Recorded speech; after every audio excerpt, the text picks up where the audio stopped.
Saving America one entrepreneur at a time. It's the Biz Wrap Podcast with your host, Michael Manahan.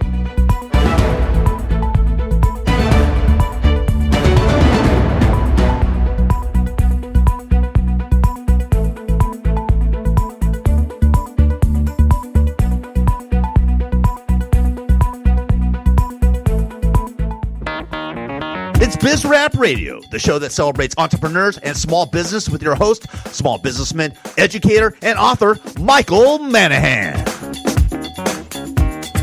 And welcome to another edition of Biz Wrap Radio. I'm your host, Michael Manahan, and thank you so much for joining me today.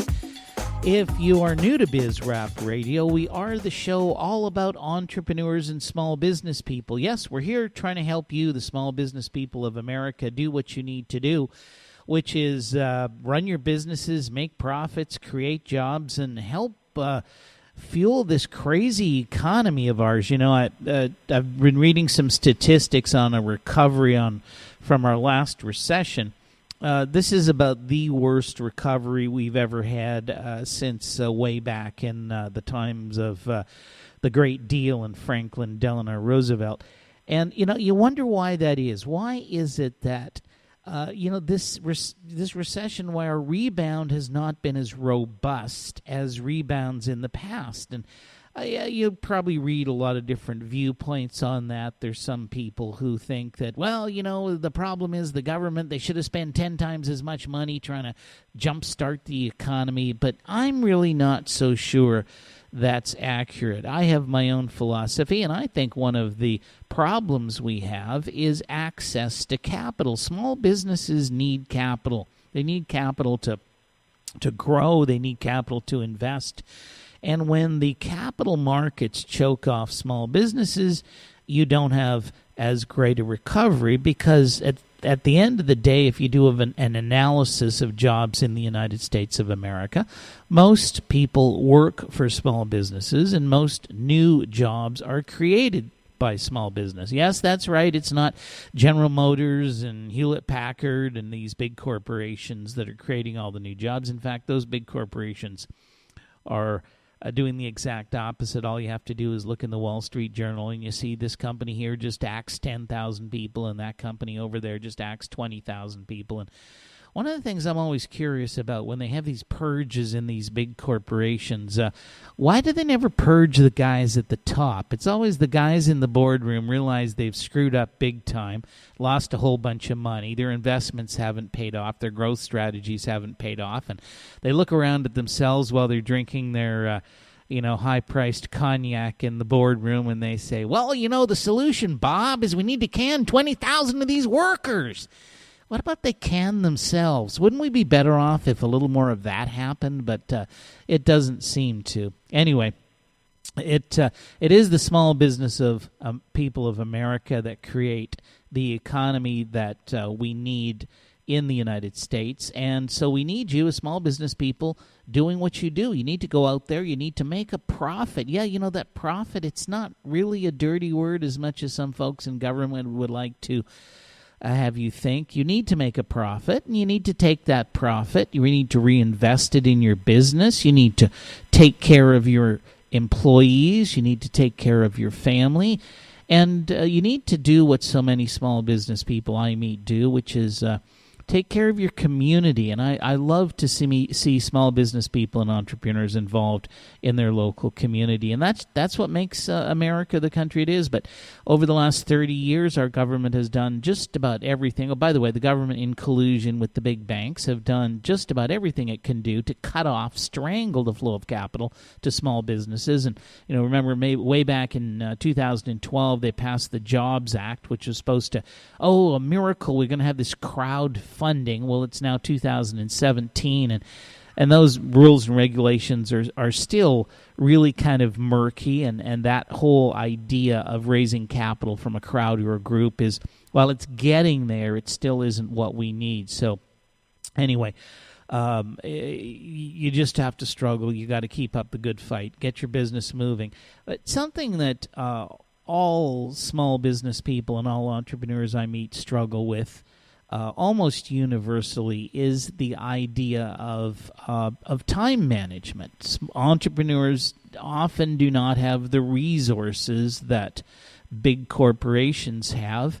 And so the small entrepreneur, he's wearing 25 different hats. He's the production manager, he's the sales manager, he's the head of web development, he's the marketing coordinator, he's the accountant, he's the bookkeeper, the chief financial officer, and on and on. And a lot of entrepreneurs I meet, their stress level is just way through the roof because they've got so much on their plate and they can't seem to get it all done. Well, I think there are some answers. You can manage your time more effectively, and I'm so lucky today to have on the phone with me Penny Zenker. She is a productivity expert. She's a strategic business coach, trainer. She's out there boosting productivity for business leaders and entrepreneurs. She's the creator of the P10 Productivity Accelerator System, focused around the 10 core drivers of your success. We're going to talk more about that. She's the author of the book Productivity Zone, Stop the Tug of War with Time. Penny, welcome to the show. Hey, thanks, Michael. It's great to be here. Boy, can I use your help. I tell you, I run a radio show. I'm a university professor. I have a consulting practice. I run a couple of small businesses. I am on the go all the time, and I'm always feeling like, gosh, I'm not doing enough, and how do I manage all of these conflicting challenges that come my way? What help can you give me? Well, lay down, and we'll talk about that as you lay on the sofa. Well, you said it, is that this is a universal issue for entrepreneurs and business leaders. I say that, you mentioned capital, and capital is an important thing. I think that the studies have shown that the number one reason why small businesses go out of business is because of cash flow. Well, I dare say if cash flow is number one, time management is number two, because if you're not spending your time in the right places, right, and you're showing up for your time in the best way, then you're not able to generate that cash flow. So, it's a toss-up which one is going to be more important at the end, or which one drives the other. Well, that sounds great, and it makes a lot of sense. But to me, time management is one of those things that is easier said than done. I mean, I don't think you'd meet if I went and interviewed 50 random business people, and I said, are you happy with your ability to manage your time?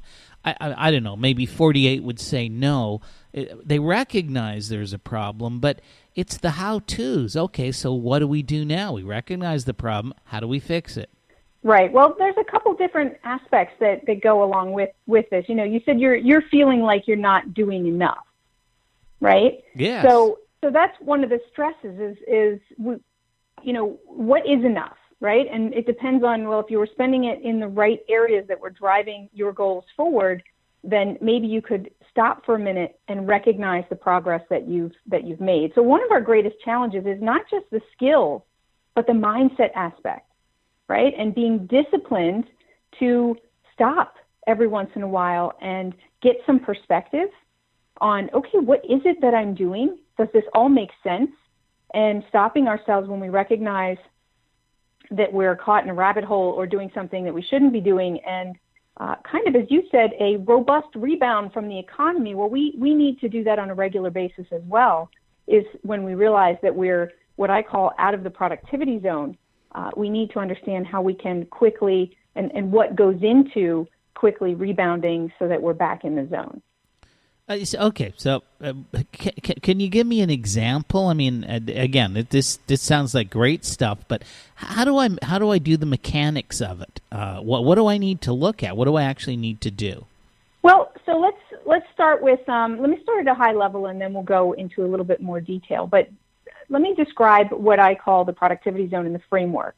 So if you could imagine a bell curve, but we're just going to use it not for statistical reasons, but just the picture of the bell curve, right? Okay. And in the center of that bell curve is where the productivity zone is. And whenever you're focused on any of the 10 core drivers that I've defined in my book, they will help you get into the productivity zone and be in productive energy. Gotcha. and managing your energy in an effective way. Uh-huh. When you're outside of the zone, that would be on, on those two edges. You're either overperforming or you're underperforming. Uh-huh. And I give them two names. You'll recognize these names when you hear them. They're either underperforming procrastination or overperforming in micromanagement. So okay. Now those are definitely terms that I can wrap my fingers around, because I understand both of them. Right. So and so we want to catch ourselves, right? Illuminate what's not working for us. When are we catching ourselves where we're not making a decision that we need to make, and making that decision is going to help to put us into action. Okay. So, that's Penny, I got to hold you right there because we are coming up on a commercial break. I am speaking today with Penny Zenker. She's a productivity expert. This is Mike Manahan, Biz Rap Radio, and we're going to explore more how you can improve your productivity, which hopefully will make your business more profitable and you more effective, right after these messages.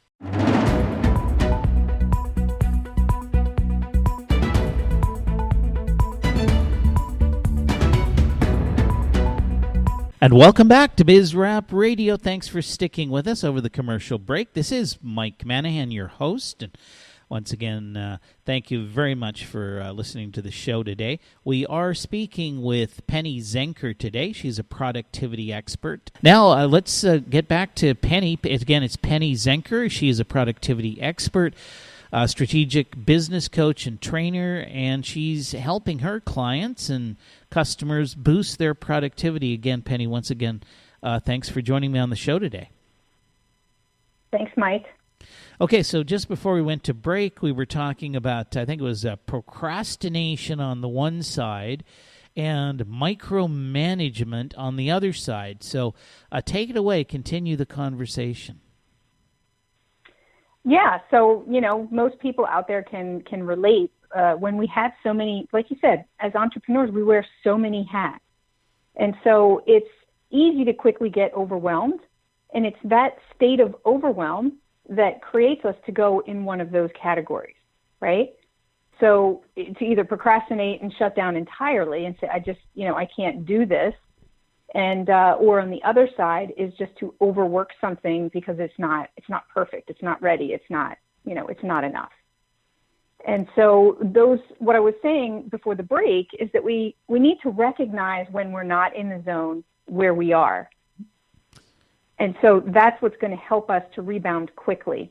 Okay, to understand, hey, this is unproductive. So we need to look at our own behaviors, is what you're saying, and determine if we are in fact being procrastinators or we are in fact micromanaging.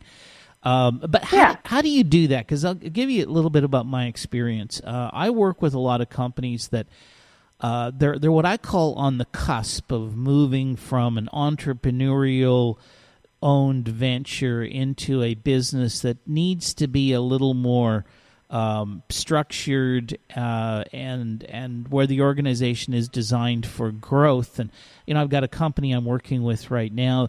Company's been around a while, but new chief executive officer in there. He wants to grow the company, but the organization, everybody in management is involved in micromanagement. And as a consequence, you have these bottlenecks where there's two or three managers in the organization, because nobody in the organization can make a decision. Everybody's got to go to these two or three managers, and their office is like a revolving door with people, and they look at the piece of paper. Okay, do this. Okay, do that. Okay, do the other thing. Right. But never do they slow down and teach these people how to make these decisions themselves. But I don't think these people recognize they're doing that. So how do you recognize if that's the kind of behavior you're engaging in? Well, there's a couple different ways to recognize it. Sometimes we don't see it in ourselves. I was brought into a company, same type of thing, extreme micromanagement going on. But he discovered that his people weren't being accountable. He was having accountability issues with his staff. So sometimes when we don't see it in ourselves, we have to recognize it in symptoms that come out in and around us, right? What's not working for us in and around us? That might be that we're part of the problem if we're not the problem itself. So he brought me in to take a look at his accountability problem. And what we realized after interviewing people and taking a look at the situation was that he was micromanaging, and he was creating the others to go into apathy or procrastination, because who cares? Why should they bother? They're not authorized to make any decisions or to bring in any creativity because he was going to tell them how they needed to do it, etc. Right? So what in one case, Oh, go ahead. I was going to say, what you're really saying then is that the micromanagement behavior of that business manager not only made him less productive, but actually made his employees less productive as well. So it's a double effect. Wow. And that's what happens. It's the same thing with procrastination. When decisions aren't being made in leadership positions, it's affecting everyone in the organization. So I was working with someone who was failing, moving somebody laterally instead of getting rid of them when performance was really proven to not be there and continually not meet the level that was expected. But this person had been there a long time, right? We have all these excuses about why we can't make that decision. And so what happened was, when she finally had to let her go because she actually was stealing from the company, this employee was stealing. Wow. What do you think everybody else in the company said? Well, they're thinking, well, everybody probably knows she's stealing, and they're thinking, well, if she can do it, I can do it too. Right. Well, they're thinking, if she can underperform, I can underperform too. If they know she's stealing, then that may promote that behavior. They're basically saying, finally, right? Finally stood up and made a decision and acted as a leader. So during the time when leaders are caught in procrastination, again, they're affecting everyone around them. So they may not realize that, but it's a ripple effect. It's almost like, I call it like secondhand smoke, right? It's still affecting those around you. Don't be kidding yourself that it's not. Yeah. Well, it's interesting because leadership is so important, and I think we dismiss sometimes how important leadership is in organizations. But I teach university, and I teach one of my classes is accounting, and of course I talk about ethics in accounting and how we as accountants, we have a what I call a fiduciary responsibility as accountants to not engage in activities that are unethical and or illegal. And I'm surprised at the number of students I have who say things like, well, the government, they're all crooks. Look what they're doing. If they can look at the people on Wall Street, they're stealing money and all the rest. And why should we have to be the good guys if all the leaders are out there are engaged in such bad activities? So I think that's an example. And whether it's within an organization or within society, we look up to the leaders and we'll emulate the behavior. If they're engaged in bad behavior, we'll be engaged in bad behavior. So it's amazing how so much of this stuff comes back to leadership, and I guess so. Really, what you're doing is by working on the productivity issue, you're actually building better leaders. Absolutely, because you mentioned earlier that small businesses are there to make a profit, and so productivity equals profit. The smarter that you work on things, the more profit that you're going to make. And that profit doesn't only have to be financial profit, right? It's going to give you more time to spend with your family, more time to focus on your health, giving you that somewhat balance. I say that with reservation, as balance is different to everyone. Right, yeah. So everybody has to kind of their what's. I think what the problem is it's the person who's working really, really hard, or thinks they're working really hard, or they're spending a lot of time at it, and then starts to feel guilty because they're not spending time, perhaps going on vacation or spending time with their family. So, if they don't have those obligations, then it doesn't matter. But if they do, and it's causing them conflict, then they need to figure that out. That's right. Okay, we're coming up on another commercial break. We are talking with Penny Zenker. Penny is a productivity expert. She's written the book, Productivity Zone, Stop the Tug of War with Time. Penny, when we come back from commercial break, and I've been remiss here, I haven't allowed you to give information about where people can find out more about you. So we're going to do that. It is Mike Manahan, Biz Rap Radio, and we're going to be back talking about productivity right after these messages.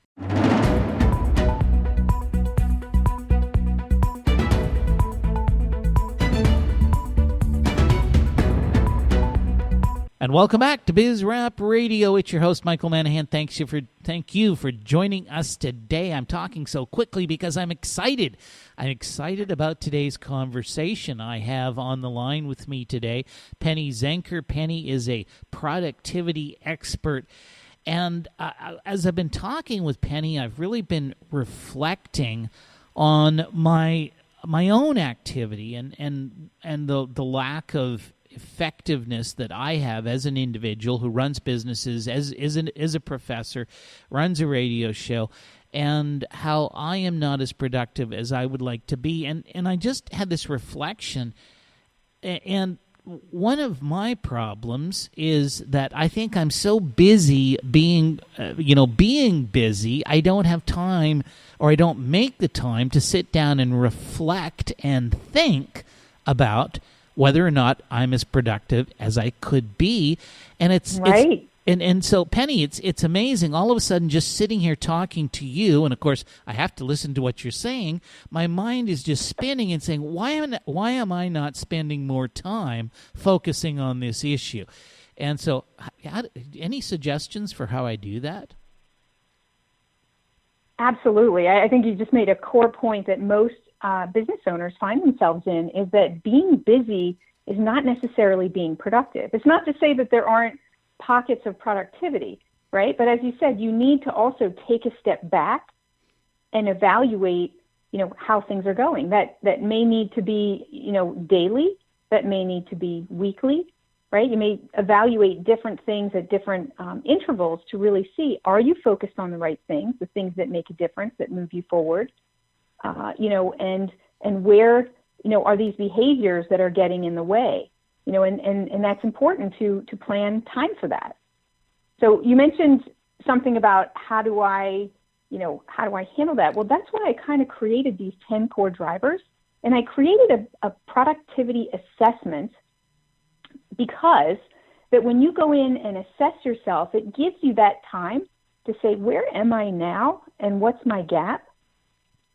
And enables you to put forth an action plan. And what my assessment enables you to do, and whether you use mine or you just reflect on a regular basis and set time aside to do that as part of your time blocking efforts, it gets you to refocus on these 10 core drivers, right? On what is driving your energy and your productivity, so that you can see greater success, so you can work smarter, think and act more strategically. Okay, so if somebody is interested in these 10 core drivers of success, where do they go to find out more about this? Well, hopefully we can highlight a couple of them here, today, but they can go to www.p10app.com. And there's an overview of understanding the assessment. There's an understanding of the framework that I have. You can buy my book there. Different types of programs that one could engage in. Okay, wonderful. So let me just make sure I got that down. It's www.p, as in Paul, the number 10, and then app.com.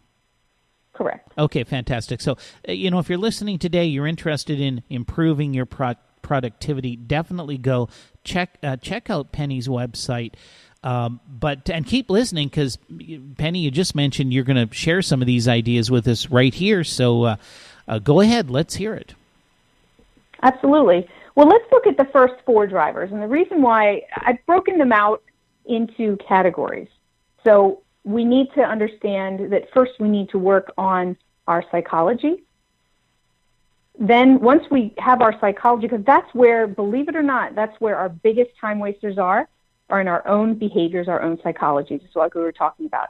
Then we can get into the strategies and build upon those strategies. But when our psychology isn't right, then our strategies are not working full tilt.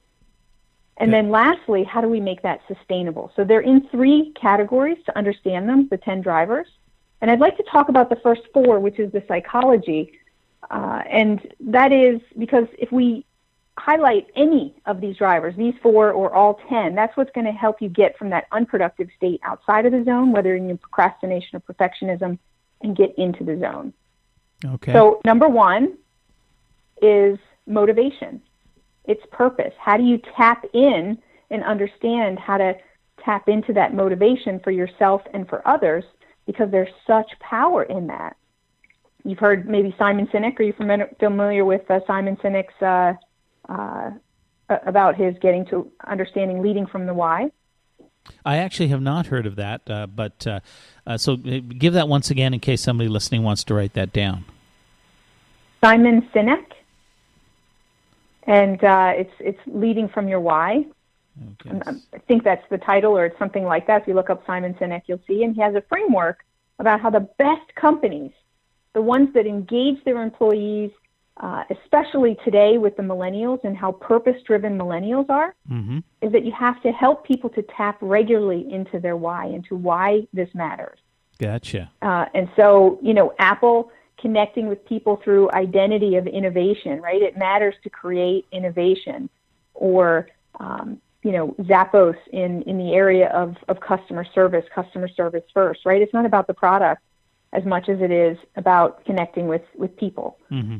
So, so that's one is connecting to that. And you talked about being busy. One of the challenges that a lot of entrepreneurs have and business owners is that after a while, their why gets a little tarnished, and they forget, because they're so caught up in the day-to-day of their business that they forget why they're in that business, what's really exciting about it, what's the business they're really in. Mm-hmm. And they need to tap back into that. Gotcha. And, people are wondering, well, how do I do that? Those are things like, companies that have morning meetings together that have some kind of inspiration, talk about an employee that did a great thing, or a client case study that really showed the essence of what the company is, or, even for an individual, it could be a vision board of what it means to your family and where you're headed. So many different ways to tap into that. And it's got to be daily. Mm-hmm. Yeah, I really like that, and I look at companies I've worked with. Very few companies that I've worked with, anyway, at least focus on these types of things. And I just had a client that had they do a lot of service work. They're out there servicing things at small businesses all over literally the West Coast of the United States. And they have a really high complaint rate from their customers. And so the customers are always arguing and fighting, trying to get out of paying bills or having bills reduced. And, of course, the company is, well, that's because the customers are all jerks, right? They're trying to weasel out of paying what's owed to us. And I said, but have we really identified the problem? Is it really our customers are jerks and they're trying to weasel out of paying us? Or is it something that we're doing with the 80 employees we have who are out there working, and maybe they don't understand what their purpose is? Maybe they think as long as they go out, open a piece of machinery, replace a circuit board, and close it up, they've done their job. Maybe they're missing a part of their job that is actually relating to the customer in a way that the customer feels good about the experience. I don't know, but but maybe that's so. I'm listening to what you're saying, and I'm thinking this company really needs to employ something like you're talking about, and I think they would probably see that the relationship with their customers improving. Right. Well, they would start to see it through that, but also you mentioned, these people are jerks, right? I was working with somebody who, when we were talking about customer loyalty and the people who called in for feedback, they were chronic complainers. This was the CEO of a multi-location company. And so the same thing is listen to the language. That's the second core driver is language. What kind of self-talk and language is part of your culture that's actually infecting your culture? And so it's something that people rarely think about. And especially as leaders, I challenge any leader on this call to record themselves at a meeting that they run to see what kind of language they're fostering as a culture in their organization. So you know, that idea that the customers are jerks, that should never, that should never be said twice. No, and yet it's every time we have these weekly accounts receivable meetings where we're trying to collect money from the customers, it's the conversation every single week. Wow, those jerks are trying to weasel out of paying the money they owe us. Well, this is Right. such great stuff. Look, Penny, we are coming up again on commercial break, so I got to hold you off. I know you're anxious to continue talking, but literally we're a few minutes here away from, or a few seconds away from having to break for commercials. Very quickly before the break, check out Penny's website, www.p10app.com. I'm speaking today with Penny Zenker, productivity expert. This is Mike Manahan, your host, BizRap Radio, and we're going to be back right after these messages.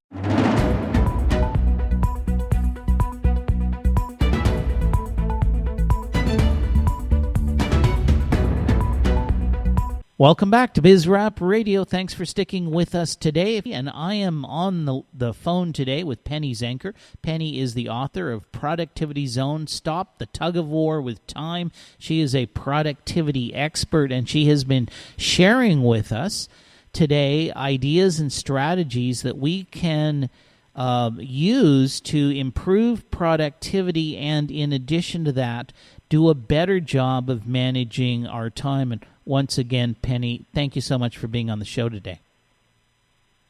Thanks, Mike. It's great to be here. This is a lot of fun. Yeah, it really is, and you really shared some great ideas with us.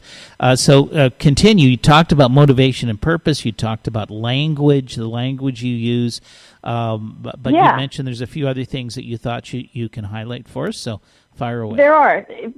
For the time that we have, I think there's just, I don't know if we'll get to the two more, but I wanted to go back to what you said about, you meet every week and go through the accounts payable, and the client is talking about their customers and how they're jerks and they don't want to pay, and right, all that kind of thing. We talked about how motivation plays a role in that. We talked about the language and self-talk and how that plays a role in perpetuating that and making it worse, right, making it bigger. Mm-hmm. And that's where the third element comes in. The third driver is focus. Now, there's three parts to focus if we want to be laser focused on the right things. And I'm going to only talk about one of those. So there's strategic focus, there's mental focus, and then there's our attention to focus. And, if we talk about people's their mental focus, right, is deciding to choose to focus on, that they're jerks. It's their problem. It's whenever we make excuses or we push things, blame on someone else, that's our mental focus that is off, right? And so I just wanted to highlight that because that's a key thing that people need to be aware of. Very often, you probably see this as well, I speak to people and I ask them what they want, and they say what they don't want. Mm-hmm. And we don't realize that by focusing so much on what we don't want makes it bigger and attracts it to us because we're focused on it. I mean, our reticular activating system in our brain is there to, go seek out what we're focused on. So we have to delete, distort, and generalize everything that comes into us because we just can't process all the data that's coming in around us. And so when that's in our mind, focusing on what we don't want, then that's what we're seeing more of. So we need to be able to make that mental focus shift in perspective to focus on what we do want. That's interesting, and I think of that in terms of I work a lot with companies who are trying to get investors, and I've heard investors, whether it be a fund manager, high net worth individual, venture capital fund or something like that, they'll say, well, what are you looking for? And the entrepreneur almost trips over themselves and they cannot tell the investor clearly and succinctly, this is what I'm looking for. And they start to go off in long-winded explanations and stuff that's kind of completely off the topic, and I'm going okay, just say you need $5 million. Why can't you just say that? So it's interesting the psychology of people not being able to express what they're looking for. Right, and these psychology elements are the number one thing that act as our biggest time wasters. Now, there's traditional things that we absolutely need to do as productive time management, and that's to block our time, for instance, really do appropriate planning of where we should be spending our time, and then physically going in and scheduling blocks of time to make sure that we give attention to those blocks that we need. And we need to be in the right psychological place as well in order to actually consistently do that.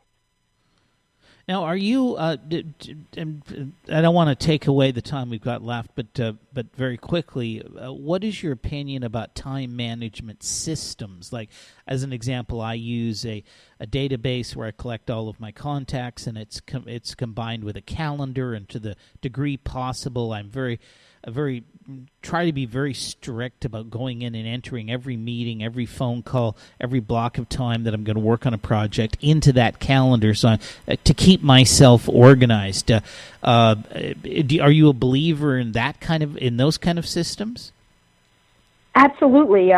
Process is one of the core drivers under strategy. So, absolutely, systems and creating processes for ourselves are very important to support us. Now, I don't believe that one size fits all. I think that everybody has a different way of working. Creative people may need different systems and resources than more structured types of thinkers, more analytical thinkers. So, for instance, whatever it is, I don't work that well with large spreadsheets. I don't enjoy doing that. So I might do something with mind mapping, but absolutely working with scheduling systems and things like that put structure into our lives, because even creative people need to have that structure. So I know we're short on time, so I won't go into that anymore, but that structure is a very important aspect of helping us to be more efficient and effective. Okay, well, that's great. Well, we do have about 2 minutes left, so give me some gems in these last 2 minutes that I can use in my own life. Well, what I wanted to do was give you, this is a gem for you and a gem for everyone else, is when we talked about the core driver of focus, one of the things that I hear constantly from people is how distracted they are, right? Mm-hmm. And so I want to offer a distraction tracking tool that I have available for download. And the reason it's so important again, it was like we talked about in the beginning, is to get clear on what's holding you back. You need to have that awareness. And there's, when you can track all the things that are distracting you in a day or in a week, and you take a look and bucket those into 3 different categories. There's physical distractions, there's mental distractions, and then there's environmental distractions. And when you can kind of look at where the patterns are of your distractions, that puts you in a place to be able to eliminate them or avoid them, as they are. And that puts you in a very powerful position. Wow. And so, can I also, I want my students to use this, because most of my college students are really bad on the time management stuff. Absolutely. Well, so if you go to that website we talked about before, www.p10app.com, and then do /distraction-tracking. Okay, so that's great. Put your email address in. It's going to then send you that. There's a little video there. Talk about what I just talked about, the 3 different types of distractions, and then it'll give you that worksheet. Wow, that's great. And this is free? This is free, but I have a lot of my clients. They pay me hundreds of thousands of dollars to work with them, and they get the same tools. Wow, that's amazing. So take advantage of this offer. Okay, so www.p10app.com /distractions-tracking. And there's no S, just distraction. Distraction-tracking. And there's some tools that you can use and information. It's free that can help you figure out what your distractions are and maybe do a better job of organizing your own time. Okay, Penny, we are unfortunately just running out of time here. Again, I'm speaking with Penny Zenker. She is the author of Productivity Zone, Stop the Tug of War with Time. Check out her website, www.p10app.com. And Penny, thank you so much for being on the show today. My pleasure, Mike. Thanks. It was a great time. Yeah, it was an excellent conversation. And just, some finishing comments. I am such a huge believer that if you're going to be an entrepreneur, or never mind an entrepreneur, if you're out there in this world, you need to be improving who you are. And you don't need to go to MBA school and pay $100,000 to some fancy college to do that. You're better off to use the resources that are out there for people like Penny and many of the other guests on BizRap Radio, and you will find that there are some really great ideas and things that you can do to improve yourself as a leader and as a person, and so I encourage you to do so. This is BizRap Radio. Of course, we're here at BizRap Radio fixing the United States of America through a fundamental concept that individuals pursuing their own economic interests in free markets will create more prosperity for more people than can ever be achieved through government regulations and a planned economy. I am your host, Mike Manahan, and we'll be back again next week with another edition of BizRap Radio.